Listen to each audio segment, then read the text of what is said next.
నమస్కారం. మీ పేరు? నా పేరు సత్యవతి. సత్యవతి గారు. తాత మీ పేరేంటి? అప్పన్న. బి అంటే ఏంటి? బొత్తలే. ఓకే. మీరు ఇక్కడ వైజాగ్ వాళ్ళేనా లేకపోతే వేరే ఎక్కడి నుంచి వచ్చి ఇక్కడ ఉన్నారా?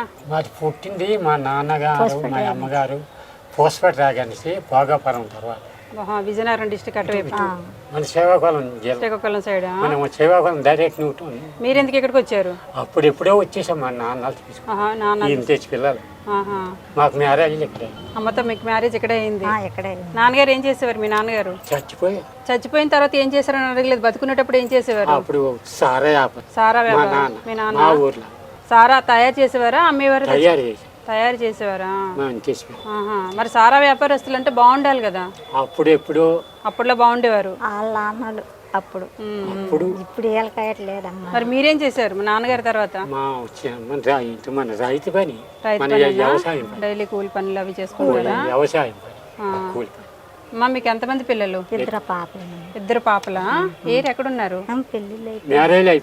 పెళ్ళిళ్ళు అయిపోయినాయి. అల్లుళ్ళు ఏం చేస్తారు? పెయింటింగ్ పనులు అవి చేస్తారా? ఓకే. అల్లుళ్ళు బాగానే చూసుకుంటారా? ఆలయం అల్లుళ్ళ. నిజం చెప్పాలి. బాగానే చూసుకుంటారమ్మా. అది పెద్ద నువ్వు నిజం చెప్పు. గోడలకేనా? పెయింట్ గోడలకే కదా వేసేది, మనుషులకు కాదు కదా. నిన్ను చూస్తున్నారా లేదా? సంవత్సరానికి బట్టలు పెట్టడం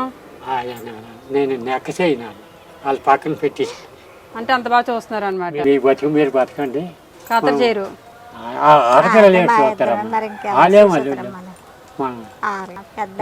ఏదో బాగుంటే రూపాయి పట్టుకుపోయింది అంతేగా ఆలయం చేసింది. అలా ఉన్నారు అల్లుళ్ళు ఇవాళ. మరి కూతుర్లైనా అల్లుళ్ళు తెలియకుండా వాళ్ళు ఒదుపులో ఉన్నారు.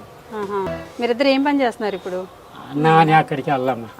నాను ఒకప్పుడు కానీ కాళ్ళు రావు. ఇక్కడి నుంచి ఇక్కడికి అక్కడికి వెళ్ళంగా భయమానం. అయ్యో. అలాగే ఇంటికాడే ఉంటానంటే ఇంకెట్టో వెళ్ళాలి. ఫంక్షన్ డబ్బులు వస్తున్నాయా? ఫంక్షన్ ఇవ్వలేదు. ఇంక టైం పెట్టారు. ఇవాళ 1వ తారీఖు ఇంకా ఇవ్వలేదు. రేపు ఇస్తారు. మీరు పని చేస్తారమ్మా? ఇల్లు పని చేస్తారు. ఎంత ఇస్తారు మీకు జీతం? 1000 రూపాయలు. 5000 రూపాయలు ఒక్క రోజుకి వస్తాయి ఖర్చు. అబ్బా ఎన్నో మరి అంతే. మరి అది నేను కష్టపడినంత చేస్తాను. ఆవిడ ప్రాణం ఎంత ఉంది, ఆవిడ పని ఏదో చేసుకుంటుంది. కొంటున్నాము, తడిగొడ్డెట్టేసి వస్తున్నాము అంతే. ఇది అప్పన్న. సరేనమ్మా సత్యవతి గారు, బాగుంది మీ ఇంట్రడక్షన్.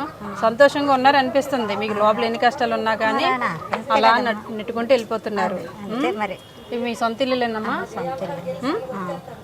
సో అప్పన్న సత్యవతి పరిస్థితి ఇదన్నమాట. సో వీళ్ళు ఉండడానికి ఏదో అలా రేకులు వేసుకొని నీడేసుకొని అలా ఉన్నారు. 2 ఆడపిల్లల్ని కన్నారు, పెంచారు. ఇక పెళ్ళిళ్ళు అయితే ఎలాగోలాగా చేయాలి కాబట్టి ఎలాగో చేసి పంపించారు. సరే నేను కూతురుని అనుకో, నాకు బోల్డ్ కష్టాలు ఉండేవి. ఎప్పుడైతే దాన ధర్మాలు చేయడం మొదలుపెట్టానో ఏవి కూడా నా కాలు గొట్టుకు కూడా తాకకుండానే వెనక్కి వెళ్ళిపోతున్నాయి అనమాట. ఇంకా ఏవి రాకూడదనే ఇంకా నేను మీలాంటి వాళ్ళకి సహాయం చేయడానికి పరిగెడుతూనే ఉన్నాను. తీసుకురండి.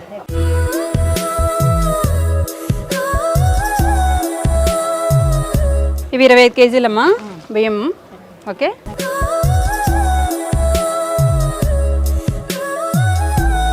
నీ కష్టానికి మెచ్చి నేను నీకు బిస్కెట్ ప్యాకెట్ గిఫ్ట్గా ఇస్తున్నాను. అమ్మా అన్నం వండుకున్నావు, పప్పుతో పాటు ఇంకొంచెం పచ్చడి కూడా తిన్నావు అనుకో, చాలా బాగుంటుంది. ఇంకొంచెం ఎక్కువ అన్నం తినగలుగుతావు. సరేనా? ఇక మీరు వండుకోవడానికి తినడానికి అన్ని సామాన్లు ఇందులో ఉన్నాయమ్మా. ఆయిల్ అన్నీ ఉంటాయి. వంట చేసుకోండి, కడుపు నిండా అన్నం తినండి. కూతురుని అనుకోండి. సరేనా? పెట్టుకోండి అక్కడ. బిస్కెట్ తినాలి తాత. ఏమైంది? రూపాయి లేకపోతే ఏమైంది? ఇప్పుడు డ్రింక్ తాడానికా? ఫీల్ అవుతున్నాడు తాత, జేబులో రూపాయి డబ్బులు లేవు అని. డ్రింక్ ఏం కర్మ నాన్న, మన డాడీ, తాత, అంకుల్ ఏది కావాలంటే అది తెచ్చుకోండి, తెచ్చండి. అవన్నీ మీరే తాగండి, నాకైతే వద్దు. డబ్బులు లేవని బాధపడకండి. ఇగో అమ్మ ఇద్దరికి. ఓ వెంటనే ఇచ్చాడు. బాయ్. నమస్తే. బాయ్.